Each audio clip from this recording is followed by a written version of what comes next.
Hello and welcome to Spec Racer Ford Weekend Warriors for week number 10 at Phillip Island. Unfortunately, we've had a couple of issues on loading into the session, so we can't bring you live pictures from the track just yet, but we are working hard behind the scenes to get those for you. Meanwhile, myself and my co-commentator for today, Alessandro Dalladone, are going to be bringing you sort of radio coverage until we can get you those live pictures. Alessandro, welcome. And Spec Racer Force, we should see some good action today. Oh yes, for sure. It's an amazing track with a lot of spec racers forts today. We have a great grid of 54 drivers today, so it's gonna be action everywhere on the track for this 40-minute race. Absolutely.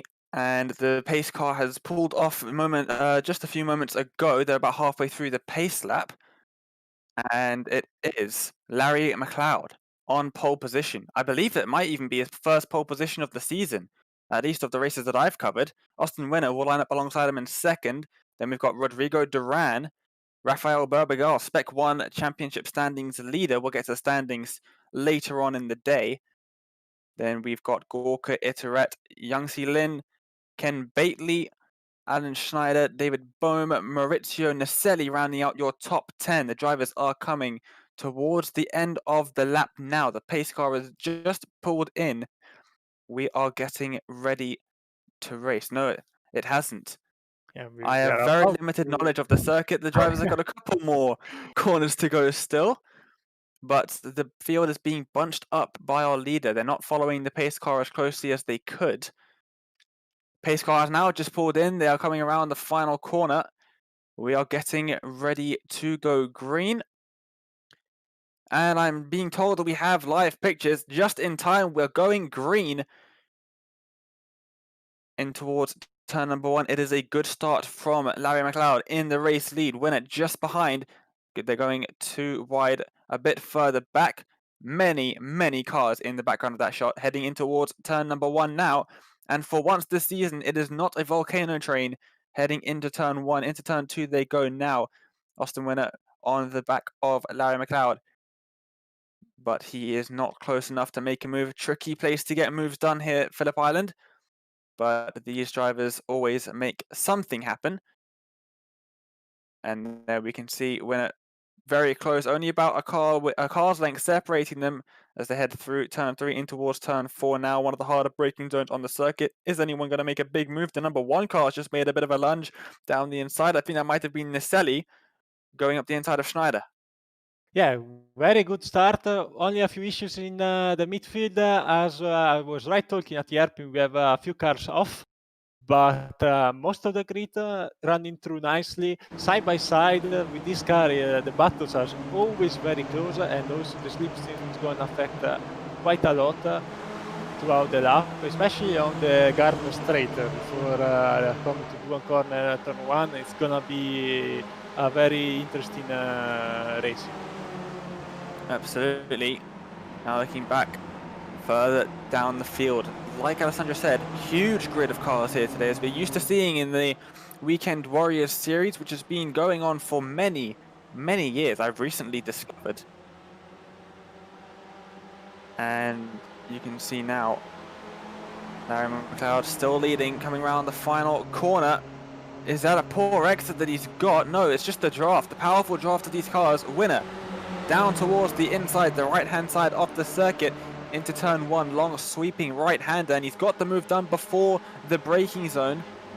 And look at that, Berbiger trying to head up the inside of Larry McLeod as well. The track will head left for turn number 2, and McLeod will have the inside line.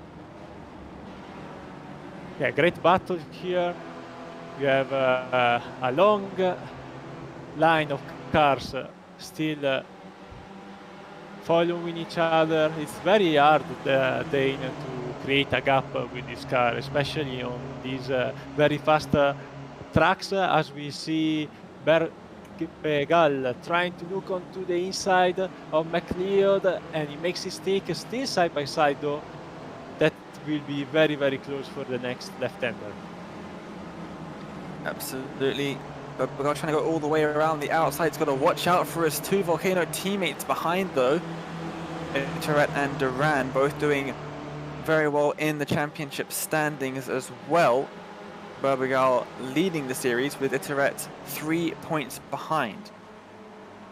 But now Austin Winner, who won for the first time just a few races ago, has now managed to get a little bit of a gap to Larry McLeod, and as I say that, the gap is completely destroyed as McLeod does well to close back that gap.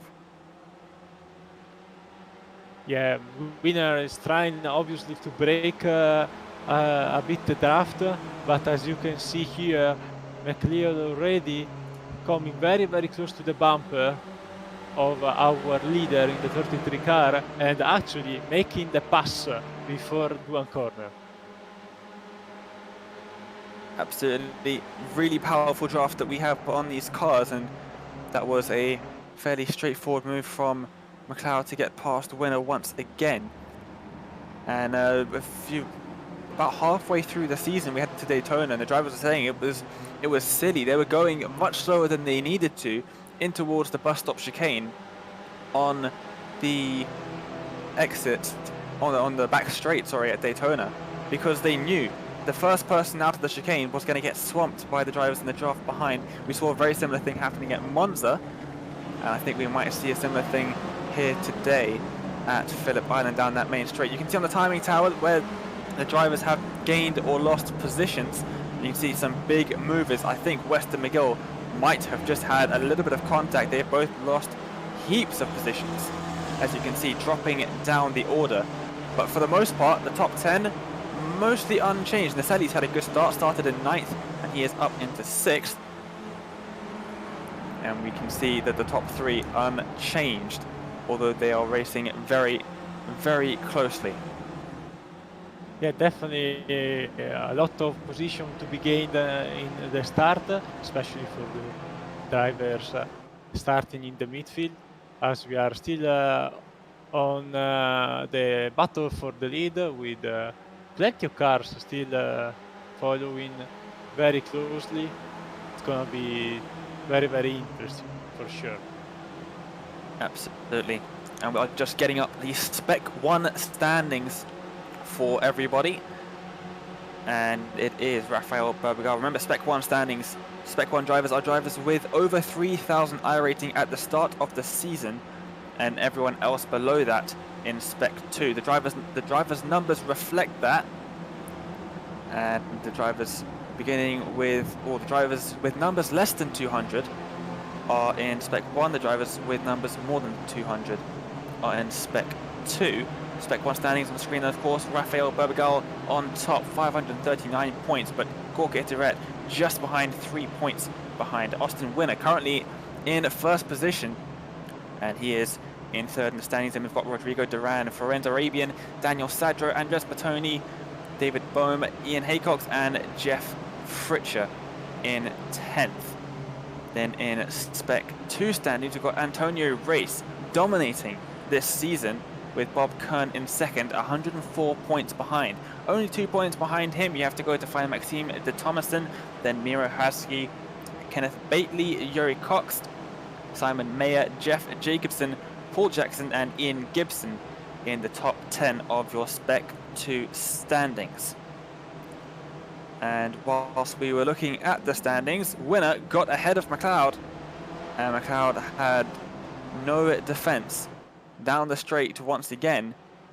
Winner seems to maybe be the faster of the two. It's just that draft that really kills them near the end of the lap, where they are now. We're riding on board with Winner at the moment.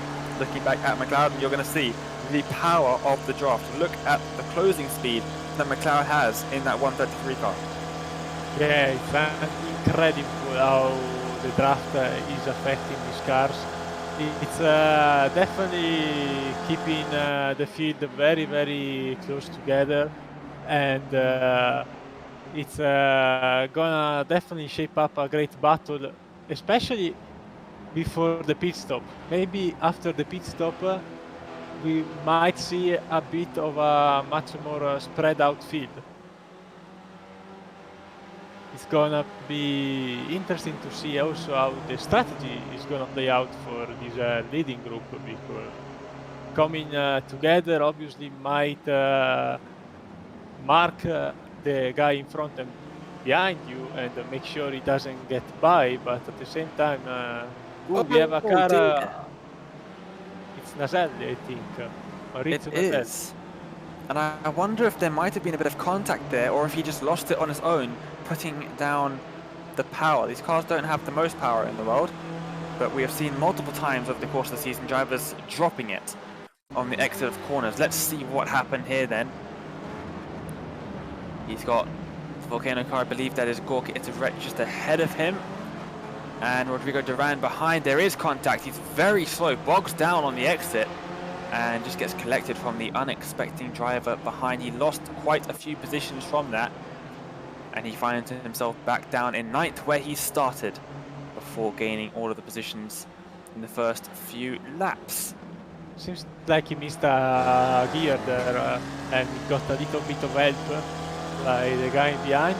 Thankfully, it's not a big time loss, but at the same time, you could see a little bit of damage on the back of Naselli car. So it's gonna be interesting to see if this damage will affect him throughout the race, as we are now on board with Bureau going past right now Stevie Ray for 20th position.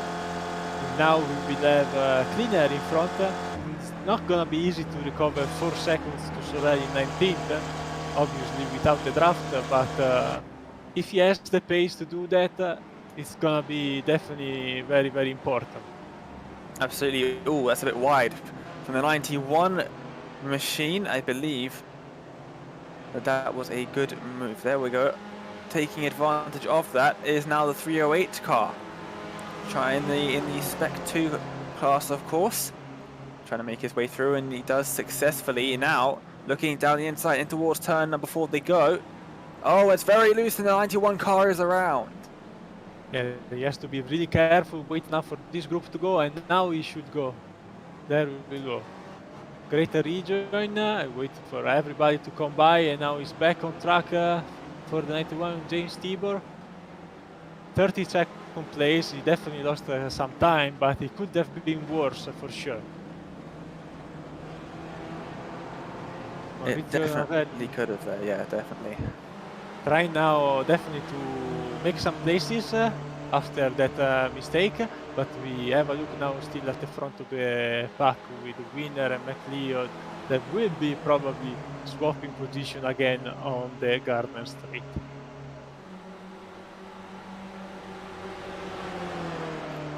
And there he goes. McLeod up into the lead of the race once again. He just about has that done. Cuts across the nose of Winner. As it was Naselli on that last lap who took the fastest lap of the race so far. And that was a 1 minute 47.95. So they are getting up to speed here as they reach lap number 7. The drivers, as always, are going to have to make a pit stop.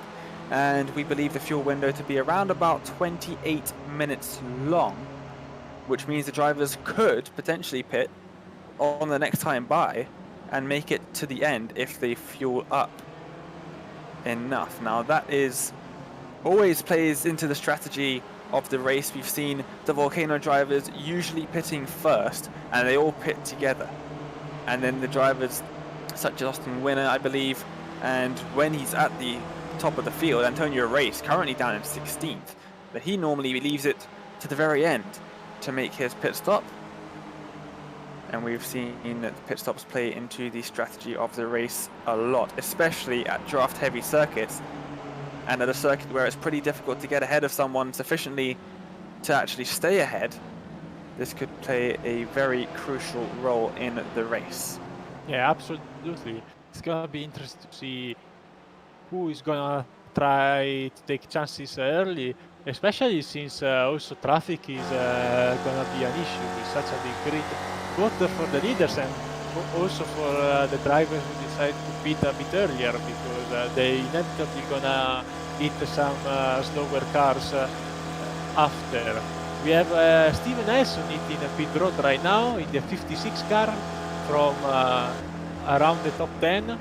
So it's gonna be interesting to see if other drivers will follow him already at the opening of the fuel window.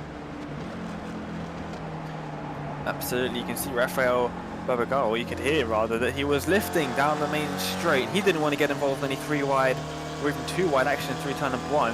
That would just cost him time. Instead, he is saving fuel.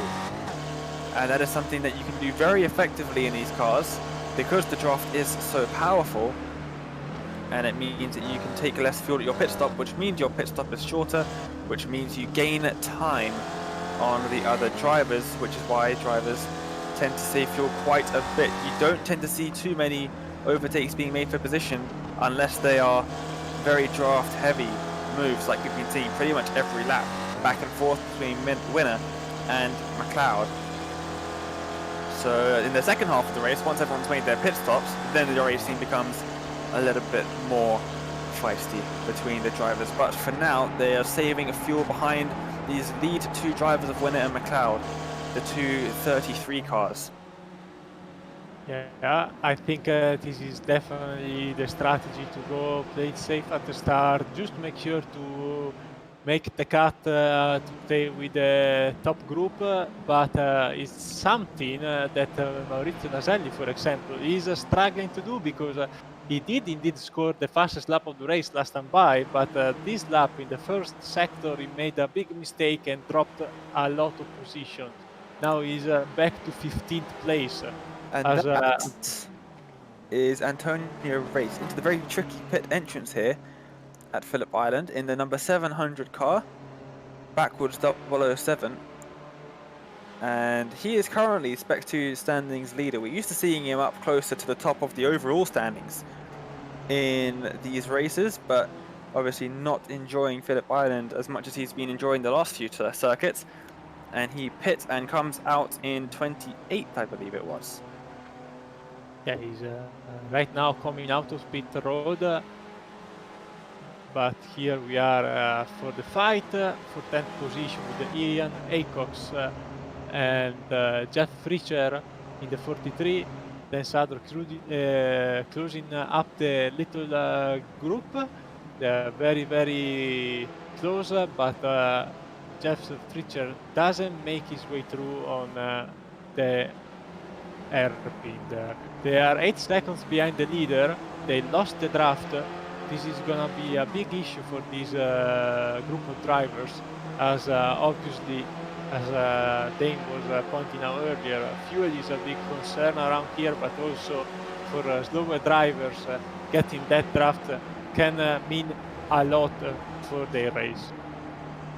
Absolutely. One thing that we saw a lot of at Daytona and Monza as well, and even to a certain extent Okayama when we visited there, bump drafting.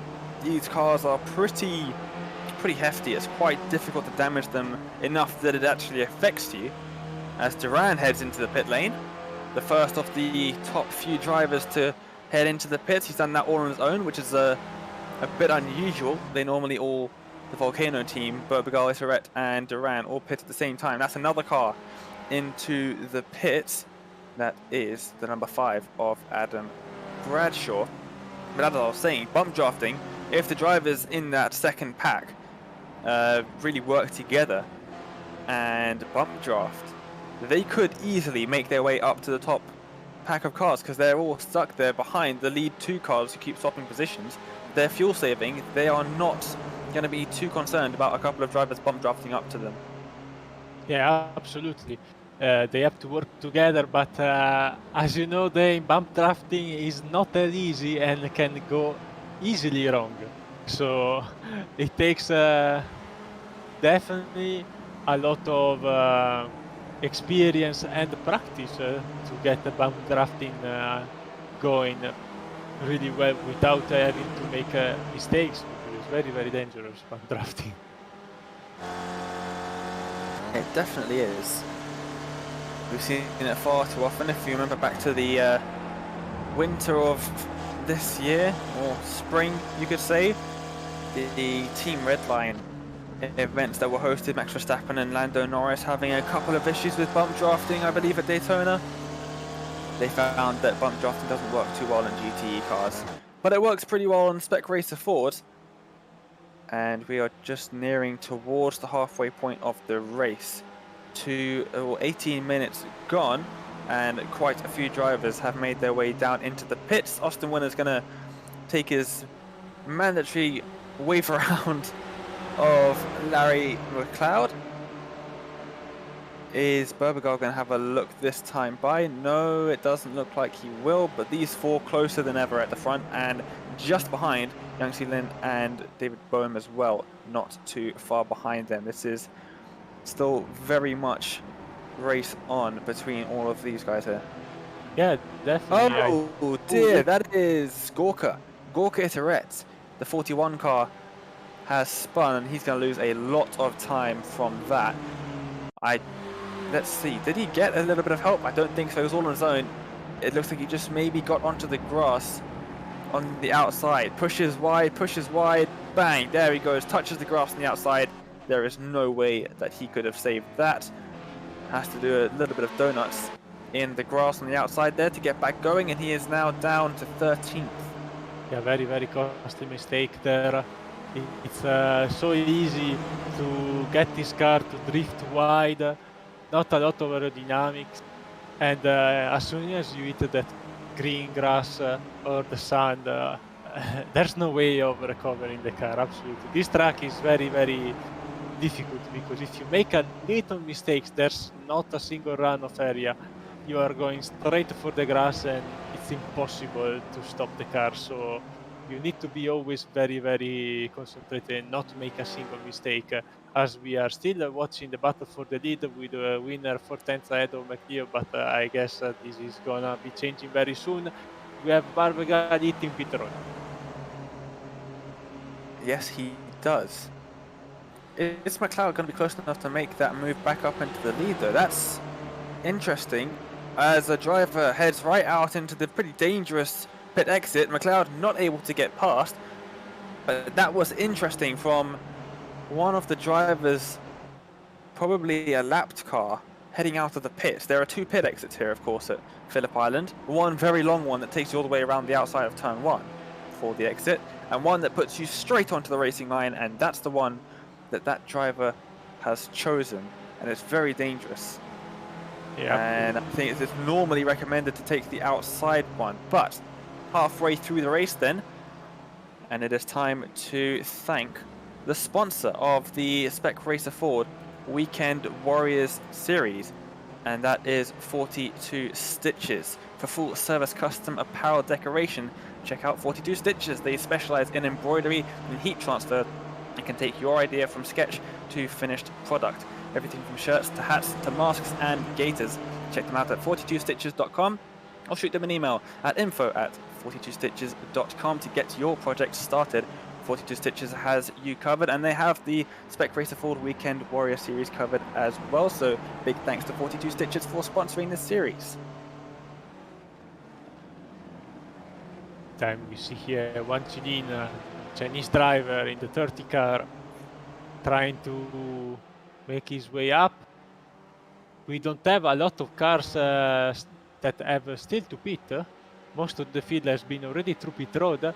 The highest placed car that has already been through pit road is Raphael Berbiger in the 23, actually in 15th place, as Bate in the 222 is now going to pit road. I think he's the only car from the lead pack in pit road right now. And McLeod has just got ahead of Winner. You mentioned that most of the drivers have made their way down to pit road. That's because there's only 4-5 minutes left of that pit window. Otherwise, these drivers are going to start running out of fuel, and that is not what drivers like to see, and they make you look a little bit like the face on the front of Dan Sadler's car. Not happy at all. And yeah, so all the drivers are going to be pitting before then, we hope. We've seen a couple of times drivers running out of fuel. Hopefully we don't see any of that today. We want to see some good racing. Absolutely. We are seeing good racing today so far. it's definitely a different kind of racing, not really overcommitted passing or big mistakes. It's more inertia passes due to the draft between especially the leaders. But obviously also these races have their appeal because you always need to be very spot on, and mostly you need also to use your head. You need to think about what's your next move, because obviously track position is key for the final few minutes of the race, where the position will matter really a lot, especially for the last straight.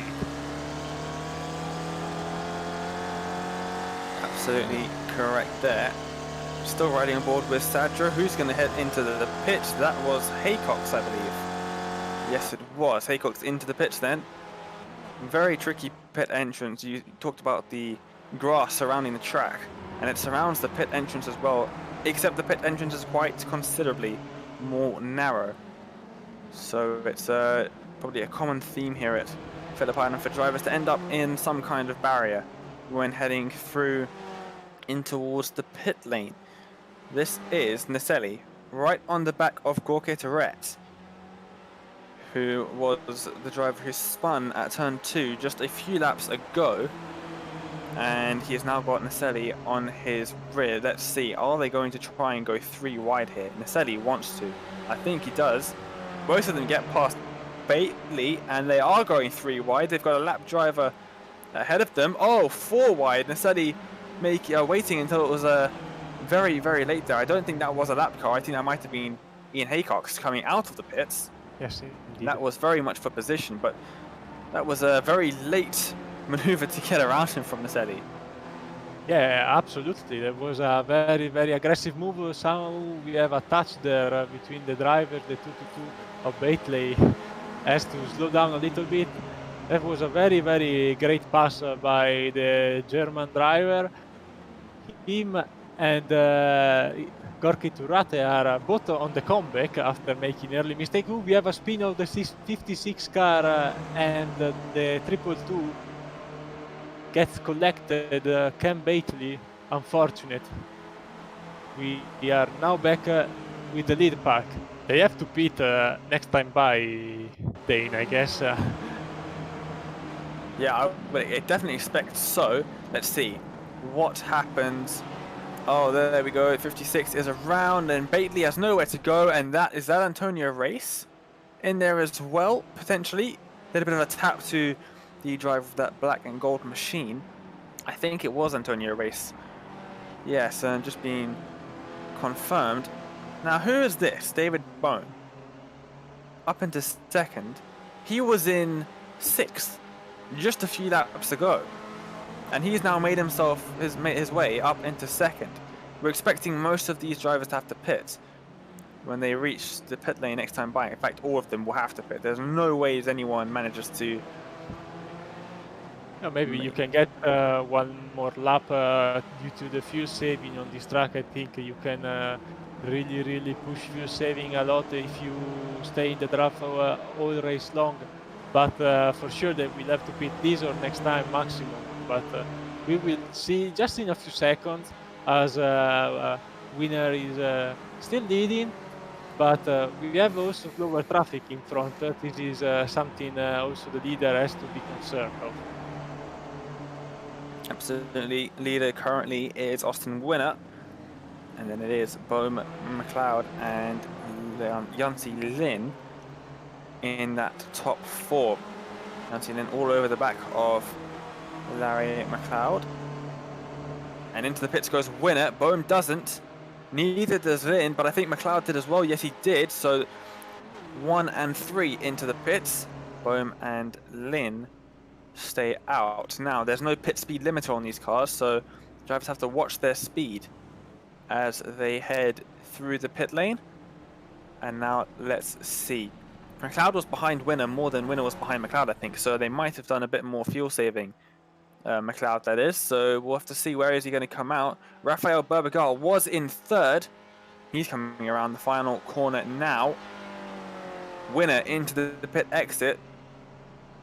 And let's have a look. Where is he going to come out? He comes out behind the 26 ahead, but I think he's just about, there it is, come out ahead of Berbiger. McLeod all the way down in 8th. Yeah, McLeod lost a bit of positions there.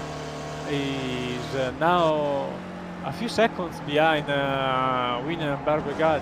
So he's definitely the biggest loser in this pit cycle, but we will have to see because Berlin, especially these two, can still be in the hunt for the win, depending on how much fuel they will put into their fuel tank this time by, I assume. Obviously, these two will have to work together and try their best because these two that have still to pit might underfuel a little bit the car compared to these guys. Absolutely. Something I've just noticed on Raphael Berbiger is that he's got a driver's suit that makes it look like he's wearing a check shirt and jeans in the cockpit, which is quite amusing. And you always have to drive with style. I know plenty of people, and one of these people, it's me, driving with a nice suit and a tie. So you always need to be driving in style. Also, when you arrive, especially when you drive an open wheel, not an open wheeler in this case, but an open car where your race suit is well not noticeable. Well, Berbiger might just find himself in the lead of this race in a couple of laps' time.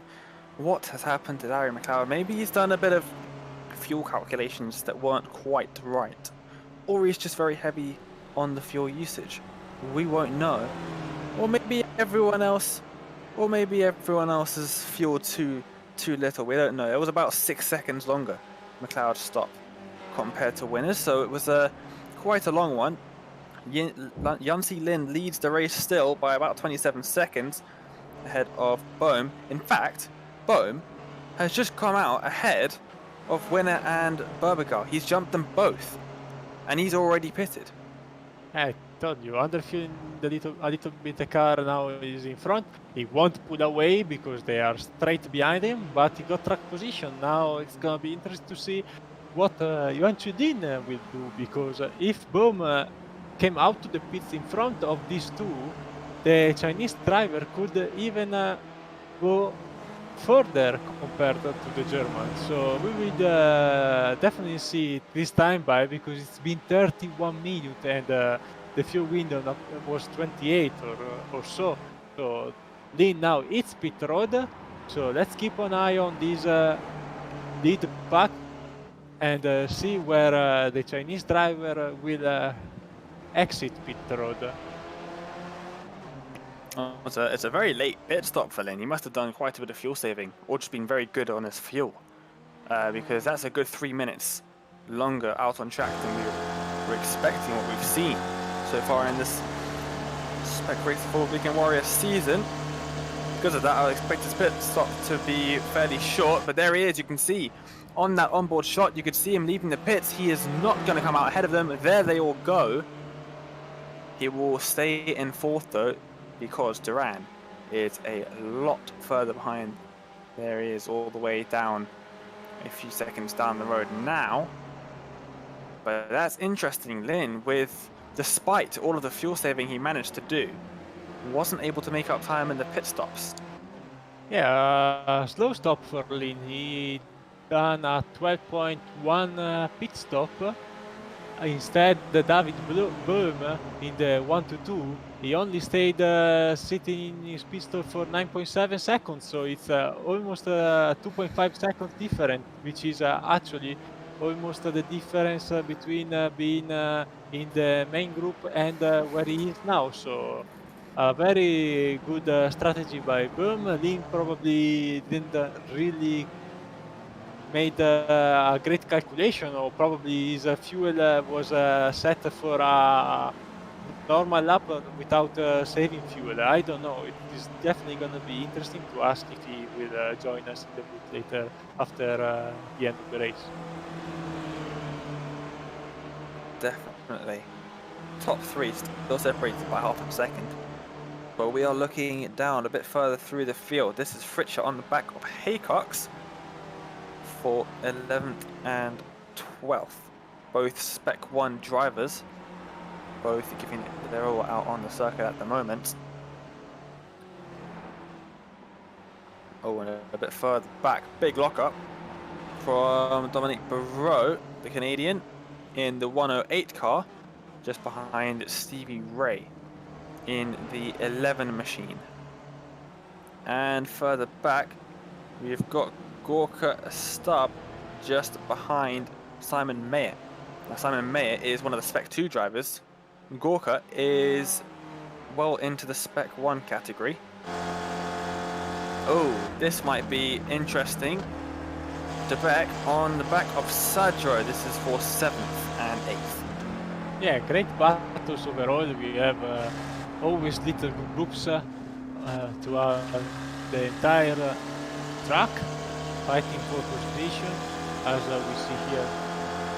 Michael Dovek now going around the outside of Sadro, but it wasn't really going anywhere around the outside. It just stays there. You see how Sadro is braking way deeper than the driver in the 42 car. Both have still to make sure to not lose too much time, because right behind them we have another great pair of drivers coming. But here is the battle for the lead. It is the battle for the lead. I'm just wondering now, and I would love to, for one of these drivers to try and help me prove my point here. Can the drivers overtake the driver ahead of them through the draft before they reach the start-finish line out of the final corner? We'll have to wait and see. Because if they can, then it would be worth it for Winner to just hang back and wait until that final lap and then make the move. Now he's going to pull out now. We'll see. Is he ahead? Yes, he is. Yes, he is ahead before they reach the finish line. So, but only just. So, it might have been worth for him to just stick back. Bohm actually looking a little bit defensive there in towards turn number 1, but that's going to be interesting. We might end up with a photo finish, potentially a 3-wide photo finish if Berbiger gets a good enough exit and draft as well. Yeah, absolutely. Berbiger's just gone down the inside of Bohm. This is definitely something to keep an eye on, because I think, from my perspective, you still want to be leading at the last lap. And I'm not saying play dirty, but try to do everything possible to make the guy behind you lose a bit more time. But be careful, because Winner now is opening a little bit of a gap. 800,000 of a second to Boom, because Berbiger and Boom were fighting for a position. This might be very important in the final few laps, because if he doesn't close the gap right now, Winner could have a chance to pull away. He very well might. That gap is almost a second at the moment. So Bohm and Berbiger might have just been worth it for Bohm to just let Berbiger pass. There's no need to fight. The drafts are so powerful here that you can probably make that position back up anyway. And I suspect we're going to see Berbiger try and use that to slingshot himself past. Look at the closing speed down the front straight. No bomb drafting there. Now you see Berbiger wasn't able to get past Bohm before they reached the start-finish line. So it seems very volatile. The only reason I bring this up is because I had to do this myself in a NASCAR iRacing Series race. The Charlotte 600, I was leading, and I saw the driver behind me was definitely going to get past me on the last lap. He could very easily do it. He was just hanging back. So I faked running wide at turn 1. I made it very costly for him to stay behind me. He went ahead, and then on the last lap, I did what he was planning on doing to me. And I overtook him. And I won. So I think that might be what's happening here. But Berbiger, that 1 second gap between himself and Winner, as I was speaking, completely gone. It's now 2 tenths. Absolutely. The draft is so powerful on GTA. It's gonna be interesting. Oh, I put the ooh, lead. Let's see here if Berbiger takes the lead. No, he tucks behind him. So we will see if the 23 will make a pass this lap. Probably he will make sure to stay in front also for the last straight, but he might decide to hang back and stay in second place. I think it's very close. It's a close call. I don't know which position I would rather be in. It's if the line was 20 meters earlier, I would definitely be in the lead, but this is very close. absolutely. I'm in the same boat as you there. I'm not really sure This is the which last lap position I again. would want to be in, and it is going to be the last lap. So this is very, very interesting stuff now for the lead of this race. Berbiger might just be in the prime position, but at the same time, the winner might be in the prime position as well. We don't know. They're looking to go 3 wide further back in the top 10. This is a 4-car scrap. I think we're going to see definitely 1, maybe 2 drivers getting a little bit of a photo finish. I think we're going to see photo finishes throughout the field, to be honest, because of that really powerful draft out of the final corner. Absolutely. A few seconds up the road. Oh, look at this. Sadro and Nicelli looking at Gorka Itoret. These other drivers right in the bottom of the top 10. That is 7th, 8th, 9th, and 10th. Oh, a little bit of a lock-up from Gorka. Nicelli just about avoiding him. Sadro looking to go around the outside as well, but track pretty narrow and quite flowing, which makes overtaking difficult. But now coming to the end of the lap, it is the lead 2. I think Bohm is out of fuel. Oh the dear. He dropped a lot. He might be trying to make sure just to... Oh, he's out. You can hear the car spluttering away. Yeah, but we are side by side for the lead. Berbiger is in the lead right now, side by side through the last corner. He went through even before the last corner. Raphael Berbiger, this is a great pass. Let's see if winner can make his run towards the start-finish line. I don't think he's gonna make it. Oh, it was close. 8 thousandths of a second between the two of them, and Berbiger takes the win. Just. Oh, and they're side by side as well for 7th, 6th, 7th, and 8th. 16 thousandths of a second between Nicelli and Itoret there. That was Bohm. He did cross the line at the end. Did he get help? He did, potentially. It was Reyes who gave him some help. You can see there's a bit of damage to the front of that car. He finished in 13th, another respectable finish for him. I think that was a Spec 2 win in there as well.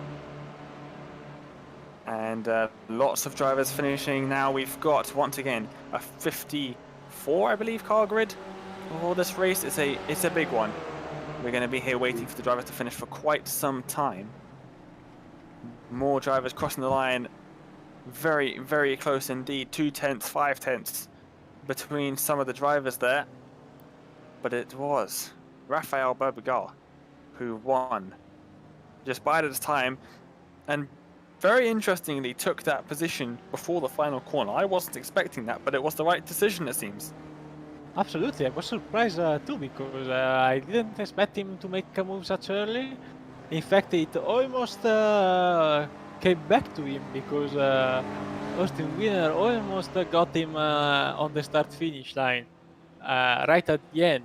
So it was a very risky move, but in the end, it worked out perfectly for him. So congratulations, and what an amazing race. We had a lot of fun. These 40 minutes just went by so quick.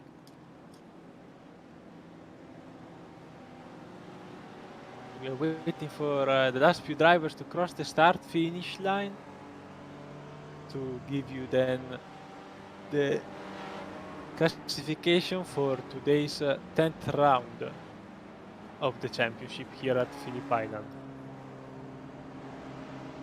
and it was a very good race as well. Antonio Race winning Spec 2. Surely all of the drivers have crossed the line by now. I would have expected, but maybe a couple drivers running out of fuel and looking for a push to get across the line. But it is time for a tradition in the Spec Race for Weekend Warriors. It's time for the Demo Derby. You can see it's already happening there. It is into the final corner. Cars will go flying. It is my favorite part of the event. Oh, absolutely, I agree 100%. A bit of Robo War on the sand here. This beautiful scenery. But here are the race results for today's race. Raphael Berbiger in the 23 is the winner. 2000 Novasecond is the final result. Is the difference to second place Austin winner in the 33. Then Juan Chili in third place after a great strategy. Rodrigo Duran is fourth. Larry McLeod in fifth. Michael Dobek, Gorka Iturrat, Maurizio Naselli, Dan Sadro, and Ian Acox round up the top 10. Following is Jeff Fritcher, David Boehm, Antonio Reis, Dominique Bureau, Stevie Ray, Steven Bursley, Mitch Weatherly, Gorka Astarbe is in 18th position. 19th is Ryan Sorel, Emir Orza rounds up the top 20, Jerneit Zorek, Simon Meyer, Ken Bately, Ed Doherty, Tim van der Malen, that was tough. Bob Kern in 26th, Geoff Jacobson and Paul Jackson is at 28th. Samuel Dick is in the 119 in 29th place. Bobby West is 30th. Paul Romaninski is 31st. Jory Cox, Miro Ratsky, Mike Carr, Philippe Chauvin, Jeff Cantor, Mark Guillen, and Gary Wolbort is 38th. Rounding up the drivers on the lead lap is Joost Simkens in the 377 in 39th. One lap down are Brett Nordstrom, Ian Gibson, Adam Bradshaw, David Zwick, and Tom Gretwell. 2 laps down is Arthur Grant. 3 laps down in 46, Sean Conlon. Then we have the Italian driver Paolo Breme, James Tibor in 48. And following, we have Jim McGill, Johan Buitenga, Chris Murakami, Alan Schneider, and 54. Last but not least, Richard Franco in the 273.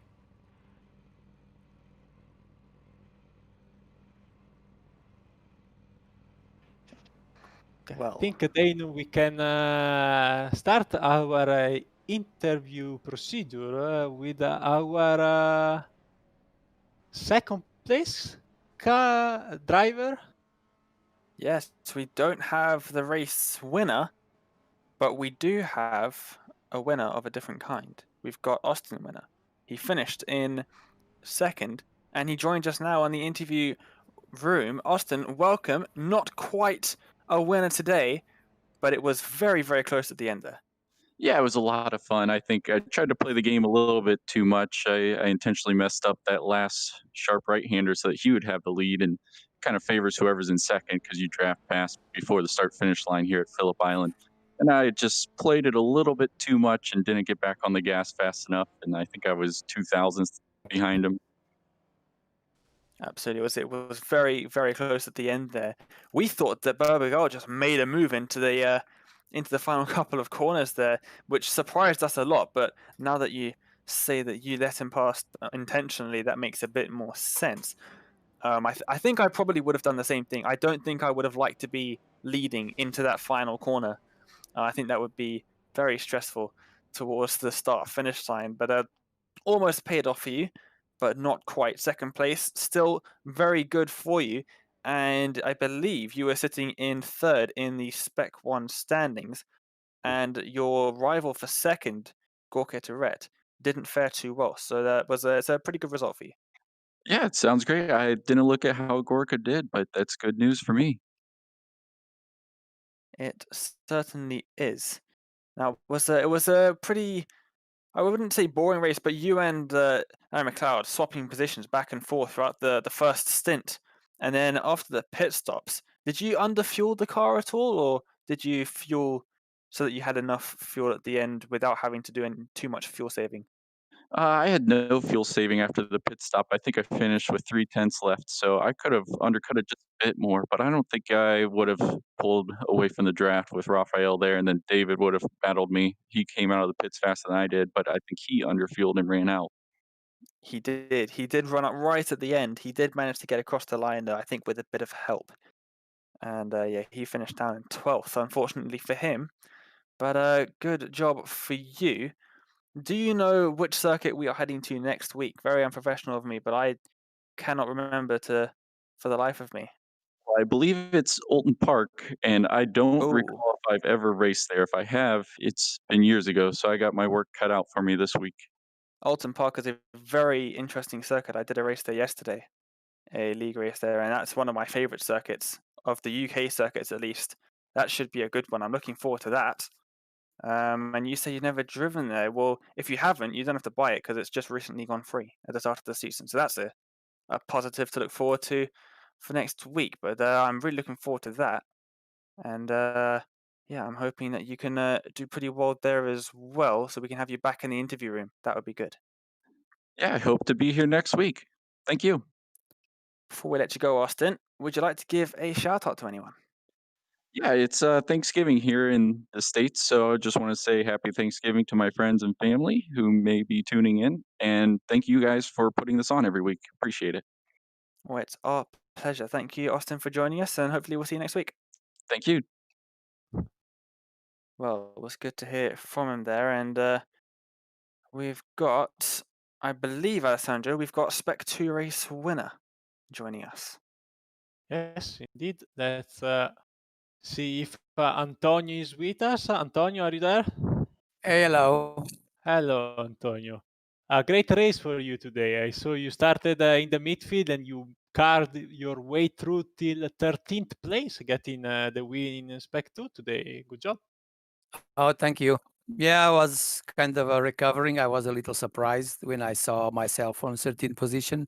I don't know why, but I was happy to be there. Oh yeah, absolutely. You recovered 13 position from the start, so it's definitely a very big improvement compared to qualifying.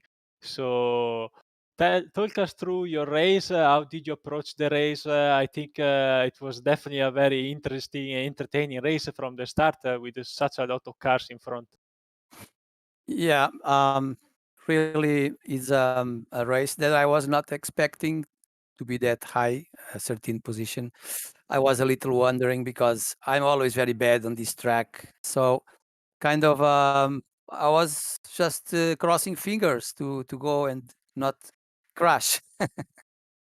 Yeah, absolutely. Consistency is key. Making mistakes, as we saw with many drivers in front, can cost you a lot of time. And you definitely showed everybody that even though you may not be super fast, you can still have a very good race if you keep it clean and always hit your marks. Are you definitely looking forward for the next race at Ulton Park, a different track, and another chance to maybe extend your win streak for Spec 2? Do you like the track? Yeah, I like the track, and yeah, I expect to get some, some more points to be some whatever as high as I can. But I always know that is everybody wants the same, so I have to be aware of that and somehow still kind of be elastic mind to give space to others. Oh yeah, definitely for sure. Sometimes you have to give, and sometimes you have to take. So Yeah, always have to have a good balance. Before we yeah. let you go, anything you would like, anyone you would like to thank, Antonio? Oh, yeah, I thanks Steve Ray, is the father of this series, and for you guys, the guys who are broadcasting is very nice. I always watch it, and for the 42 Stitches to sponsor this service, and for all the drivers there are, and for all the viewers that are watching this race. Yeah, thanks to all. Thanks to you, Antonio. Hopefully, we can catch you soon back here in our interview. Will mean that you had another very good race. Yeah. Okay. Yeah. I hope to see you again. Yeah. Take care. See you, guys. Guys. Bye. Bye, Antonio. Thank you. So, Dane, do we have still a little bit of time for another interview? I believe we do, and we have got the driver who finished in third position, Yancy Lin. Welcome. First of all, talk us through that race. You were pretty close to the guys at the front for the most part, but then you lost a bit of time in your pit stop. Yes, it appears that I did some wrong math on the field. So I calculated how many laps that's left so that I have to put that much of fuel in. I didn't know that I saved enough fuel to run one more lap. So yes, I overfueled by a lap, and there's a 3-second gap. Absolutely. You lost quite a bit of time, but it didn't matter too much because you still managed to come out ahead of most of the drivers behind you, and you only had your eyes forward on David Boehm, who did the opposite. He underfueled, and you managed to overtake him right at the end there to take a podium. Correct me if I'm wrong, is that your first podium of the season so far? Yes, actually, my first podium overall after 2 years being here. Well, congratulations for that then. That is quite an achievement for yourself. Next week, the series is heading to Alton Park. Are you going to be joining us for that one? And if so, what are your thoughts on Alton Park? Uh, I have I have never driven Alton Park in iRacing as it's just recently been made a free track, but I have plenty experience on it in other games, and I quite like that track, but it's gonna be slightly tight. So I think there will still be plenty of action. Well, we always have plenty of action here on the Spec Racer Ford Weekend Warriors series, so I'm definitely looking forward to that. It won't be as draft heavy as Phillip Island, so it should be a much closer race between everyone. Well, Yanti, thank you so much for joining us in the interview room for week number 10. Before we let you go, is there anyone you want to give a shout out to? I mean, big thanks to you and the crew for broadcasting the race. And also thanks to our series sponsor, 42 Stitches. And I think you have read their advertisement during the race, so I won't delete it. Well, well, thank you first of all for the thanks for the broadcasters. Always appreciated, and hopefully we'll see you next week. Yep, see you all next week. Well, it was good to hear from Yanti Lin there in third position, and that wraps up the interviews, which pretty much wraps everything up for the broadcast. Sandro, it was your first time here on the SRF Weekend Warriors broadcast. What do you think, and what are you thinking heading into next week? Oh, definitely a nice experience. I really love this racing. Ulton Paris is gonna be definitely even more interesting because it's definitely more tight track than Phillip Island, and having 55 cars around the track is gonna be mental. So I'm definitely looking forward for the next week if I get a chance to open in the broadcast booth again. I would be really happy, and hopefully the driver will also have as much fun as us in the booth driving on the track. Well, it's definitely going to be interesting. So everyone watching now, make sure to join us next week at Alton Park, one of the British circuits on the calendar. We cannot wait to see you same time, same day, Sunday at 8 p.m.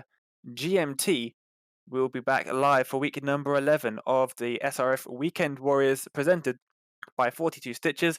But for now, from me, from Alessandro, from Alex Simpson in the production booth, and from everyone else here at Apex Racing TV, we want to wish you a good night and happy racing.